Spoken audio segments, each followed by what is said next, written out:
નમસ્કાર, તમને આ હોટલ દેખાઈ રહી છે વડોદરાની દાંડિયા બજારમાં આવેલી હોટલ. તેમાં 304 નંબરના રૂમમાં બે ગે કપલો રોકાય છે.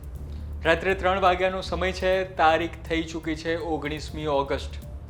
રાત્રે 3 વાગે આ બંને પુરુષો એટલે કે આ કપલ જે છે તે આવે છે, રૂમમાં રોકાય છે. ત્યાં અચાનક લાઇટ જાય છે. લાઇટ ગયા બાદ આ બંને કપલો કહે છે અમને બીજા રૂમમાં ટ્રાન્સફર કરી આપો.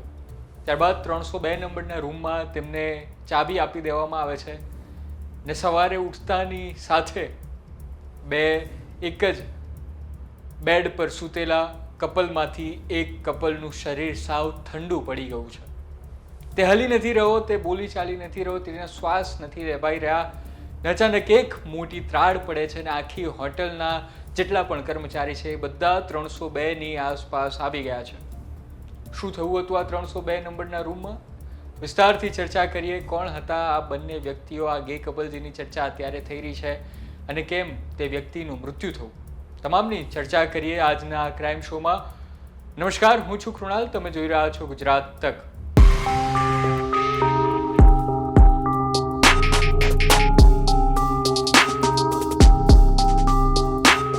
વડોદરામાં આવેલું દાંડિયા બજાર અને ત્યાં આ હેરિટેજ ઇન નામની હોટલ જે અત્યારે ખૂબ ચર્ચામાં છે, કારણ કે બે ગે કપલો ત્યાં રોકાયા હતા. એક ગે કપલ રોકાયું હતું અને તેમાંના એકનું મૃત્યુ થયું છે.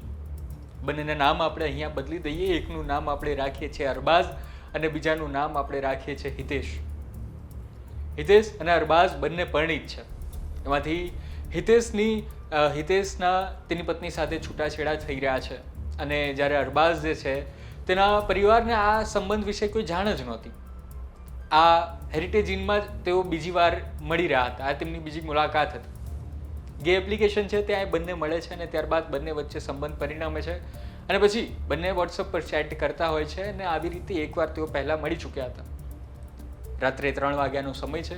બંને નક્કી કરેલા સમય મુજબ એ ઘટના પર આવે છે, સ્થળ પર આવે છે, ચેકિંગ કરે છે. 304 નંબરનો રૂમ મળે છે.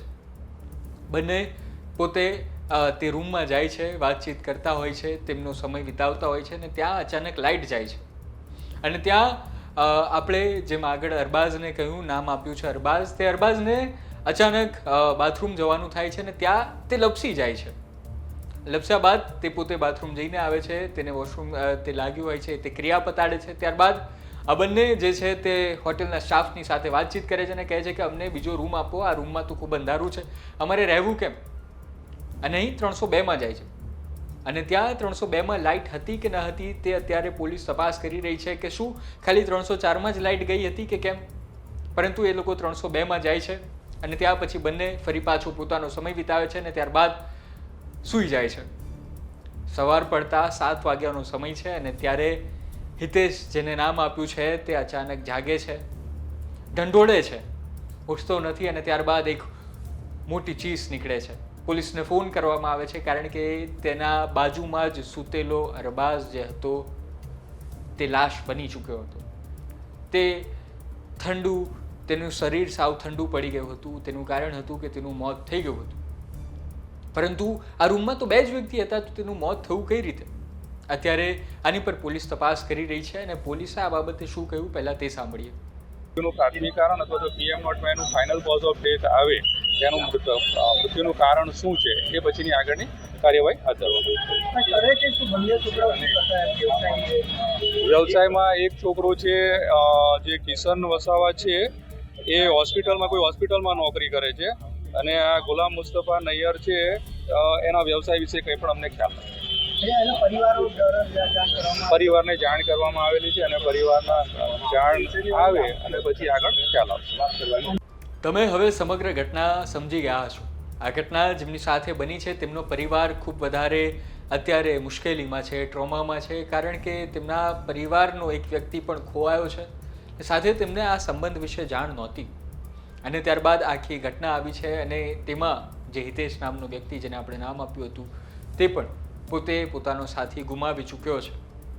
આ મામલે તમારું શું કહેવું છે તે પણ જણાવજો અને પોલીસ અત્યારે તપાસ કરી રહી છે. બંનેના બ્લડ સેમ્પલ પણ લીધા છે કે શું આ બંને કોઈ નશો કર્યો હતો કે કેમ, કે શું આ બંનેની વચ્ચે હોટલની અંદર કંઈક એવું થયું હતું જેના કારણે આખી ઘટનાને અંજામ આપવામાં આવ્યો છે. એટલે કે અત્યારે પોલીસ જે છે તે પોસ્ટમોર્ટમ કરી રહી છે.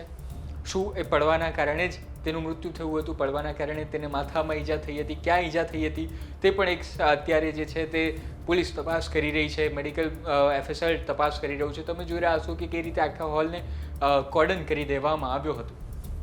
તપાસમાં રાઝ ખુલશે કે આખરે એ 304 નંબરના રૂમમાં બન્યું શું હતું એવું કે લાઇટ ગઈ ને પછી સવાર પડતાની સાથે એકનો જીવ જ જતો રહ્યો. આ મામલે તમારું શું કહેવું છે કોમેન્ટ જરૂર કરજો અને અમારી ચેનલને સબસ્ક્રાઇબ કરવાનું ભૂલતા નહીં. હું છું કૃણાલ, મને રજા આપો. નવા વિડીયો સાથે, નવી જ ક્રાઇમ સ્ટોરીઓ સાથે જરૂર મળીશું. ત્યાર સુધી તમારું, તમારા આસપાસના લોકોનું ધ્યાન રાખો, સાવધાન રહો, સચેત રહો. ધન્યવાદ.